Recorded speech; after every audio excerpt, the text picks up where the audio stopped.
Assalamualaikum warahmatullahi wabarakatuh. Perkenalkan, nama saya Cindy Ayu Klaradita dari kelas 11 IPA 8. Saya di sini akan menjelaskan hudud tentang Khalifah Umar bin Khattab. Peradilan pada masa Umar bin Khattab. Setelah Khalifah Abu Bakar meninggal dunia, maka tampuk pemerintahan beralih ke tangan Umar bin Khattab. Pada masa pemerintahan beliau, wilayah kekuasaan Islam semakin bertambah luas dan umat Islam semakin bertambah banyak, maka bertambah banyak pula beban yang dihadapinya. Oleh karena kemajuan yang sangat pesat itu, maka bangkitlah qadhi atau hakim untuk menangani perkara yang terjadi di dalam masyarakat. Oleh karena itu, pemisahan kekuasaan eksekutif dan yudikatif dirasakan amat mendesak di masa pemerintahan Umar bin Khattab. Dalam hal ini, Profesor T.M. Hasbi As-Sodiqi menemukan bahwa di masa pemerintahan Umar bin Khattab, daerah Islam telah luas.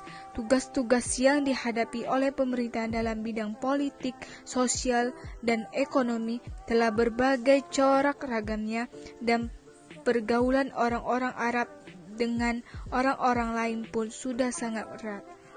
Dan terjadilah pertemuan kebudayaan. Karena itu Khalifah Umar tidak dapat menyelesaikan sendiri perkara-perkara yang diajukan kepadanya.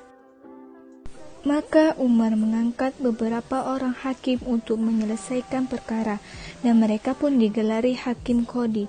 Khalifah Umar mengangkat Abu Darda untuk menjadi hakim di Madinah, Suriah di Persia, Abu Musa al-Asy'ari di Kufah, Utsman bin Qais bin Abil As di Mesir, sedang untuk daerah Syam diberi pula hakim sendiri.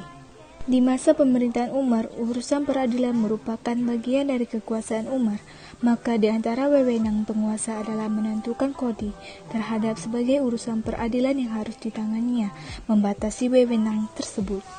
Karena itu, Umar sebagai penguasa, beliau mengangkat pejabat-pejabat qadhi dengan membatasi wewenang mereka, khusus penyelesaian tentang sengketa harta benda, tetapi perkara-perkara jinayah yang menyangkut hukum qiyas atau had-had, maka datangi oleh khalifah dan penguasa-penguasa lainnya.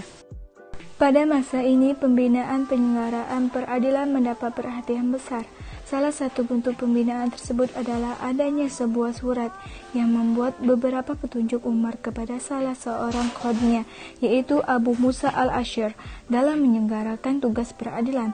Petunjuk tersebut dikenal dengan Risalatul Qadar Umar bin Khattab, yang hingga sekarang ini masih dipandang sebagai prinsip-prinsip penyelenggaraan kekuasaan peradilan.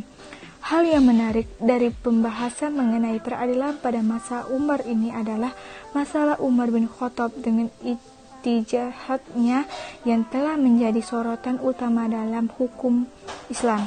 Ketertarikannya terhadap bentuk ijtihadnya adalah dengan munculnya bentuk-bentuk ijtihad dan produk hukumannya yang terbilang baru dan kontradiktif, seakan tidak sesuai dengan ayat-ayat Al-Quran dan hadis Nabi.